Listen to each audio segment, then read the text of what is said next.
It's me again, and now that we are nearing Friday, I believe we will read this entry. This one looks pretty important. It's called "Don't Put Me on Hold." Come away with me for a while. Take a break from the television, video games, and the cell phone. Put the world on hold. Most people will choose to put me on hold, thinking, I'll spend time with Jesus later. But later never seems to come. Be different. Put your time with me first. The world makes an idol out of busyness.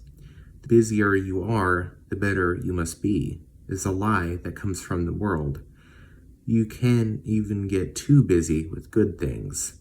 If you are doing so much for your church, your family, and your youth group that you don't have time to spend with me, then you need to change some things. It won't always be easy either, but when you choose to come away with me, you will be blessed with my love, my peace, and my presence.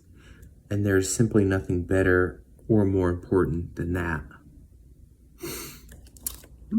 So I kind of like where this is coming from, and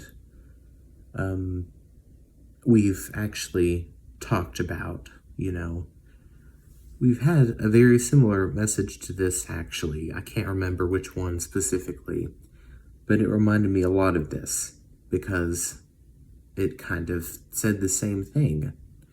Overall, however, this one's especially interesting because it includes the fact that even too much of the good things can kind of have a bad effect too, and which that is probably common sense and probably something I should have pointed out, but especially considering the context, that's a very good way to put it.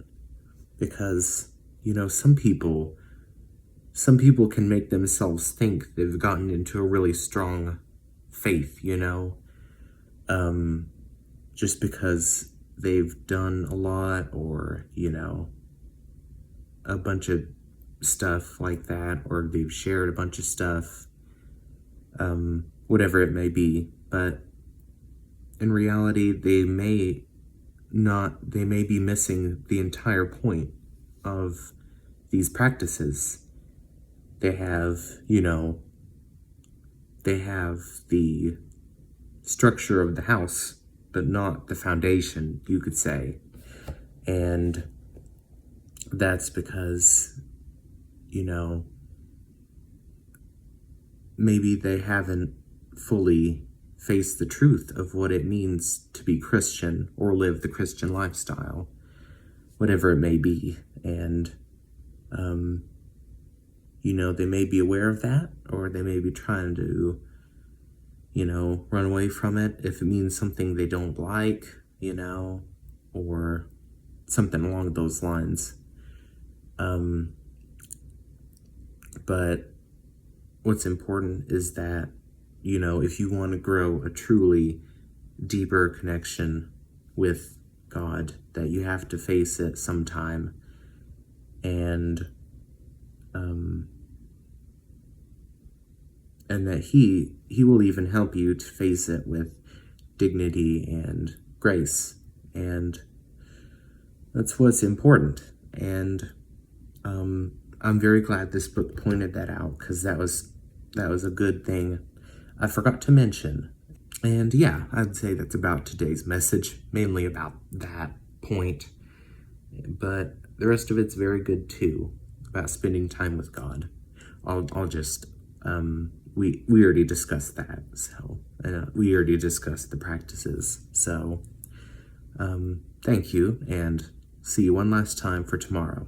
Toodaloo.